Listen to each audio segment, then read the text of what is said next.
Baik, kali ini Pak Pras akan memberikan materi agama Katolik untuk kelas 6.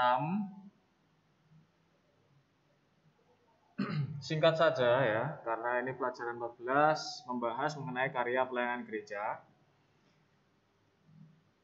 Mari kita siapkan hati dulu untuk berdoa dalam nama Bapa dan Putra dan Roh Kudus. Amin. Ya Yesus yang baik, sebelum Engkau terangkat ke surga, Engkau memberi perintah kepada para murid untuk mewartakan, mengajar, serta menguduskan semua bangsa. Dan Engkau berjanji untuk senantiasa menyertai kami. Melalui pelajaran ini, bantulah kami agar kami dapat memahami karya pelayanan gerejamu, yaitu sebagai nabi, imam, dan raja. Sehingga kami dapat melibatkan diri dalam karya pelayanan gerejamu, baik di lingkungan, stasi, maupun paroki. Demi Kristus Tuhan kami, amin. Dalam nama Bapa dan Putra dan Roh Kudus, amin. Sebagai sedikit pengantar, sebelum Yesus Kristus naik ke surga, ia telah mengutus para muridnya untuk mewartakan kabar gembira ke seluruh dunia. Ini ada di kitab Markus bab 16 ayat 15. Dan berjanji akan senantiasa menyertai muridnya. Tugas pewartaan ini diberikan kepada para murid Yesus dan semua orang beriman, termasuk kita semua ya. Lalu, sebagaimana Kristus mengemban tugas sebagai nabi, imam, dan raja, demikian pula gereja sebagai persekutuan umat beriman kepada Kristus memiliki 3 tugas pokok, yaitu pewartaan, pengudusan, dan penggembalaan.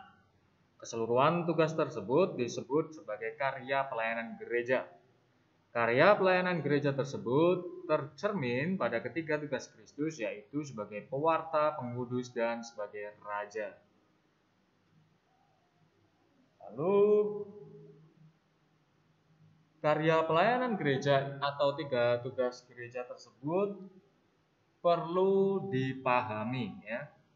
Untuk memahami tugas-tugas gereja, maka anak-anak diharapkan bisa berpartisipasi dalam melibatkan diri dalam tugas kegerejaan, misalnya misdinar, pendalaman kitab suci, doa-doa bersama di lingkungan, dan sebagainya ya. Itu.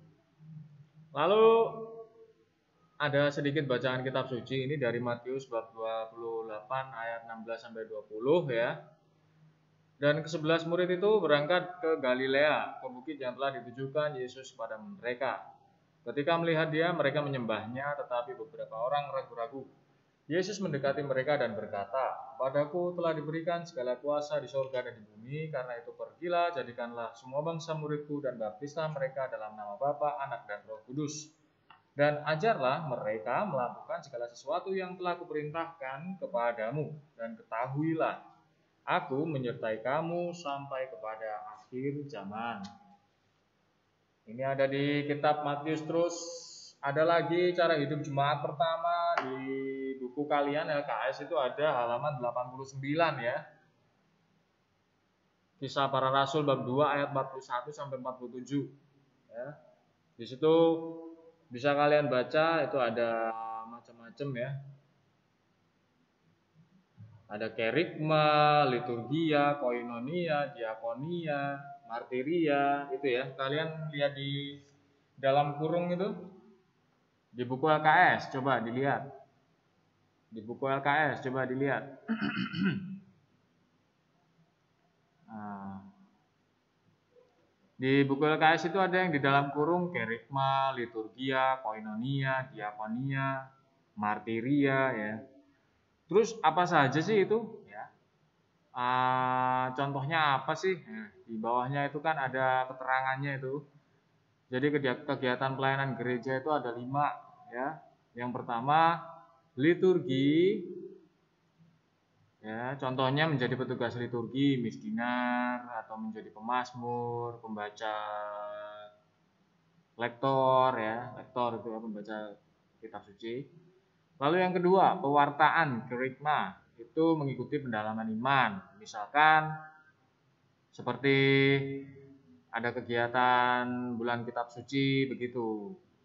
Lalu yang ketiga, persekutuan, aktif dalam organisasi rekat, OMK, diak gitu ya. Persekutuan, bersekutu, berkumpul ya. Nomor 4, pelayanan diakonia. Itu lebih ke bakti sosial ya, pelayanan kasih. Misalkan kamu membagikan sembako di warga-warga miskin, pada saat menjelang Natal atau menjelang Paskah begitu. Lalu yang kelima, kesaksian, martiria, martir, ya. Diambil dari kata martir. Mereka bersaksi, ya.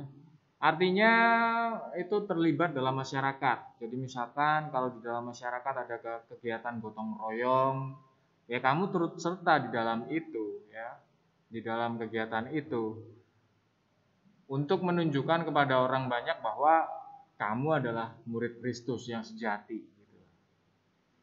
Nah, itu ya. Selanjutnya bisa kalian baca sendiri di LKS itu halaman 88 ya sampai 90. Lalu tidak ada penugasan untuk hari ini karena minggu lalu kita udah ulangan ya. Tidak ada penugasan, baru minggu depan mungkin Pak Pras kasih tugas ya. Baik, itu saja yang bisa Pak Pras sampaikan. Mohon maaf apabila masih banyak kurangnya, maka kita sekarang tutup dengan doa penutup ya. Kita berdoa kemuliaan. Dalam nama Bapa dan Putra dan Roh Kudus. Amin. Kemuliaan kepada Bapa dan Putra dan Roh Kudus seperti pada permulaan, sekarang, selalu dan sepanjang segala masa. Amin. Dalam nama Bapa dan Putra dan Roh Kudus. Amin. Begitu saja yang bisa Pak Pras sampaikan, mengingat pelajaran 14 ini hanya singkat saja. Untuk minggu depan Pak Pras akan memberikan tugas beserta materinya. Sekali lagi Pak Pras ucapkan terima kasih. Tetap jaga kesehatan, jaga pola makan, istirahat yang cukup ya. Semoga Tuhan memberkati kita semua. Amin. Dadah.